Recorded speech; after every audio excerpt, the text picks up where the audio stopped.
A swaying breeze dancing through an open window brushed my face. It was cool, a herald for the coming fall. I trailed my fingers carelessly over the dusty top of a crib, long cold, waiting for nothing. A good existence, I suppose. Very relaxing, I thought. The nursery was gloomy, the only light coming through the open window.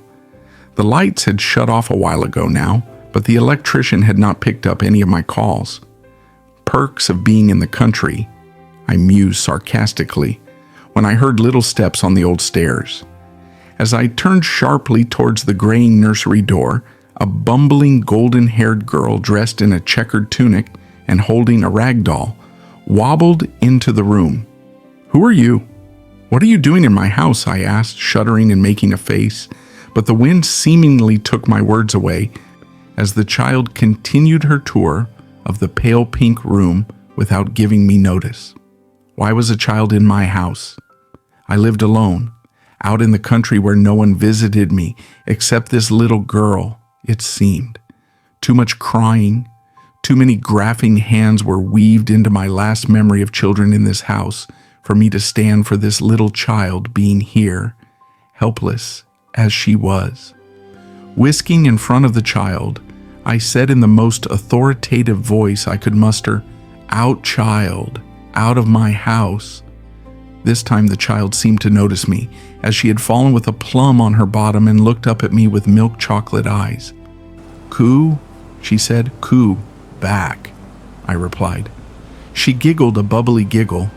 Where were her parents? Leaving her, I walked through the door, down the warped staircase, and into the dingy front hall, expecting to find her parents. People these days having the nerve to walk directly into a person's house. The idea. Downstairs, however, nothing was to be found. There was nobody. I stomped this way and that, but not a soul was to be found in the entire house, except for the baby upstairs. Confused, I looked outside, nothing. Finally, I came back into the front hall.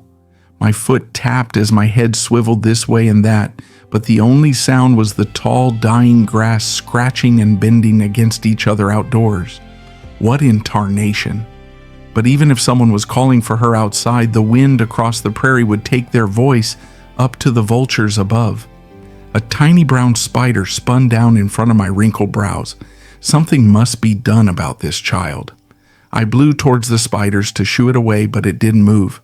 I really have to clean. I climbed back up the stairs. Creak, creak, creak. I found her sitting on the tattered blue rug, playing with her doll. Her eyes danced when she saw me.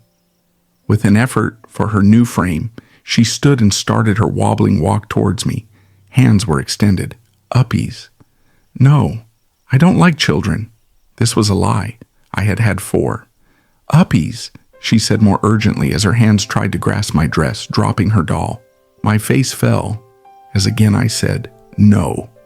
Her face fell too, and picking up her doll by the hand, trundled away. As old memories blew back in, a private little ocean started to lash at my eyes. "Carrie, what are you doing? It is just a little girl. You can't get all emotional about her." But we haven't held one in so long. I miss my babies. They are not your babies. You did not have my kids. They are just as much mine as they are yours, or at least half and half. Quiet, you can't be here. They all got taken away because of you. That's not my fault. It's your fault for telling. No.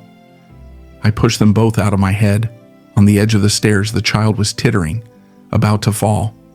I rushed to grab her. Before she fell, an exposed nail caught the back of her gown, stopping her from moving further. I gathered her away from the edge, safe. The past happened, but it is the past. This child needs help now. I can give that. "Hold my hand," I command, going to take her little hand in mine. Together we walk down the stairs.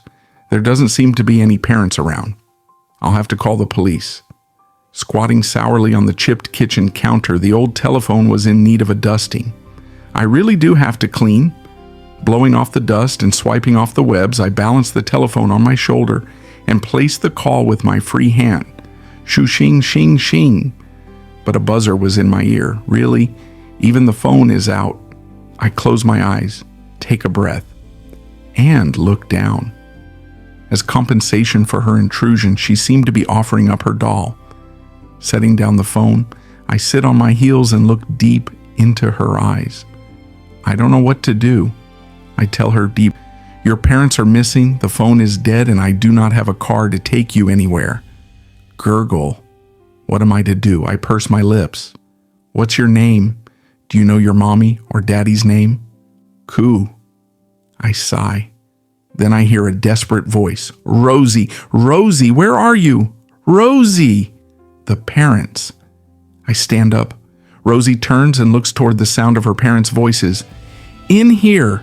I cry, ushering Rosie toward the door. Like a gale, the mother bursts through the door. "Rosie!" Crying, she runs over and sweeps up Rosie. Rosie starts to cry.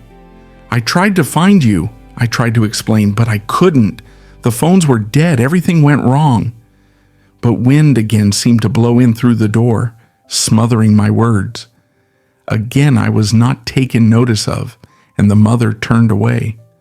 When Rosie saw that she was leaving, she started to put up a fight. "Dolly, Dolly, Dolly." "You have your dolly?" said the mother with confusion, stopping. Rosie wiggled and the mother put her down. Running over to me, she tried to give me her dolly. Too stunned by some force or another, I couldn't take it. Gently, Rosie placed the dolly on the ground. Looking up at me, she smiled. "Dolly, birthday."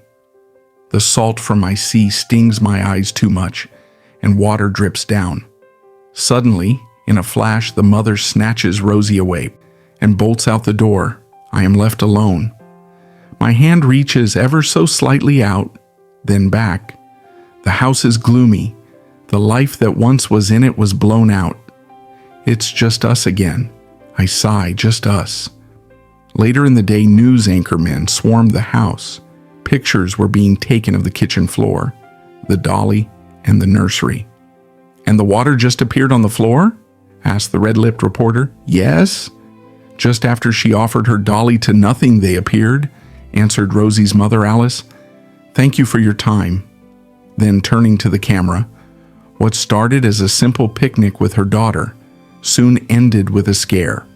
25-year-old Alice Trapper says that her back was turned only for a second to get some apples from the car. In the time, however, Rosie, her 2-year-old daughter, had wandered off into the tall grass, making her way to Berry Mansion, located close by. Alice reports that when she found her in the mansion, Rosie tried giving her dolly to the air, then water drops started to appear on the floor from seemingly no source. Is Berry Mansion haunted by the ghost of Carrie, who tragically committed suicide in this very house after doctors diagnosed her with insanity and took away her children? Or was it murder? The murder of one side of her poisoned mind by the other? Slowly the swarm died down. The news crew packed up and left the house. The tiny brown spider rebuilt her web, disturbed by no one, and the cool wind moaned softly through the house.